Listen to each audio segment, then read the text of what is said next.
大家好，歡迎翻嚟我個頻道啊！咁喺南澳呢邊咧，上年就開咗兩間叫做1919蘭州牛肉麵嘅牛肉麵餐廳啦。咁我就去過 Marion 嗰間咧，但係 City 嗰間就冇去過。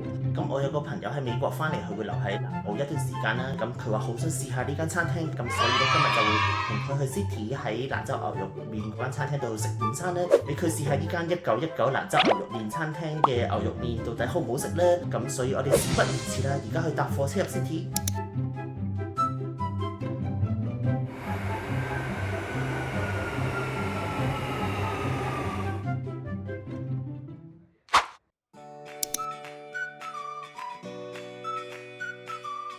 我搭火車入到 City， 會合咗我嘅朋友之後，我哋就行到去 Rundle Place Food Court 嘅1919蘭州牛肉麵餐廳度食午餐啊！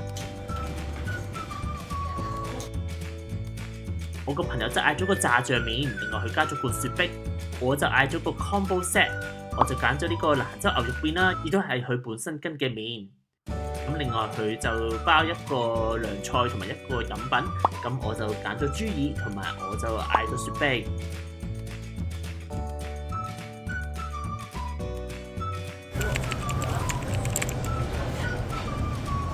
因為係午餐嘅時間，所以你見到都有好多人排隊同埋等位。食完午餐之後，我哋去咗 Daiso 買啲嘢之後，我就搭火車翻屋企啦。Hello， 大家好，我啱啱搭火車翻到屋企啦。我戴個 earphone， 因為我部電話壞壞哋，我而家要用呢個 earphone 嘅咪嚟收音吧。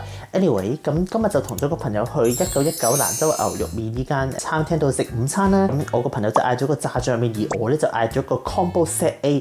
咁 combo set A 咧就係21個8啦。咁佢就包一個大嘅蘭州牛肉麵啦，都係佢哋最出名嘅牛肉麵啦。咁如果你轉其他麵貴啲嗰啲，你就要加錢啦。咁另外要包一個涼菜同埋一罐嘢飲啦。不過因為嗰涼菜咧，佢係包素涼菜，咁我嗌咗個豬耳啦，咁豬耳係肉涼菜，咁所以就要再加3蚊啦，咁所以總共係24個8啦。其實我覺得嗰個餐唔係好抵嘅，因為其實你就咁一碗蘭州牛肉麵15個8啫，咁你21個8，你再加多3蚊，即係24個8，咁包一個豬耳同埋一罐嘢飲，其實我覺得就唔係好抵咯，因為個豬耳老實講唔係好好食，個分量亦都唔係好大，但係如果你就咁單嗌一個豬耳都要7個幾，咁所以我覺得唔係好抵咧，咁所以我就建議大家可以單嗌一碗牛肉麵咧，咁牛肉麵15個8咧，我就覺得幾抵。另外你俾 cash 都係有折嘅，咁我有95折優惠啦。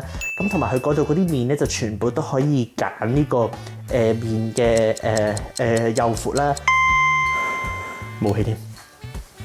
例如我個朋友佢就揀咗闊麵啦，我就揀咗細麵啦。咁細麵係佢哋最 popular 嘅選擇咁樣咯。咁另外就係你有 option 可以走香菜、走葱同埋走辣椒油啦。我哋走晒，因為我唔中意辣，亦都唔中意香菜，咁所以我就走咗呢3樣嘢啦。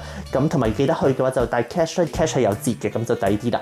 咁佢個麵係幾好食嘅，我個朋友都覺得佢個麵係幾好食嘅。同埋佢嗰個麵咧，嗰個分量係幾大嘅，咁所以大家可以去試下咧。同埋好多人咯，我哋好彩早咗去，我哋11點半已經去到啦。但係跟住之後就越嚟越多人去，亦都有啲人係買外賣咧，但係佢入邊坐低嘅地方就唔係好多，咁所以如果大家去 City 嗰間就要早啲去啦，或者可能就買外賣食啦。咁食完牛肉麵之後，我哋去咗 Daiso， 我買啲糖，然之後我就搭咗冇氣。咁食完午餐之後，我哋就去咗 Daiso， 我哋喺嗰度行咗一陣咧，我買咗幾袋嗰啲軟糖，嗰啲軟糖有折扣咯，勁抵咯，4個2一包。然之後我就翻咗屋企啦。咁呢條片就去到呢度啦。如果你中意呢條片嘅話，記得讚好呢條片，仲有記得訂閱我個頻道。咁我哋下次再見啦，拜拜。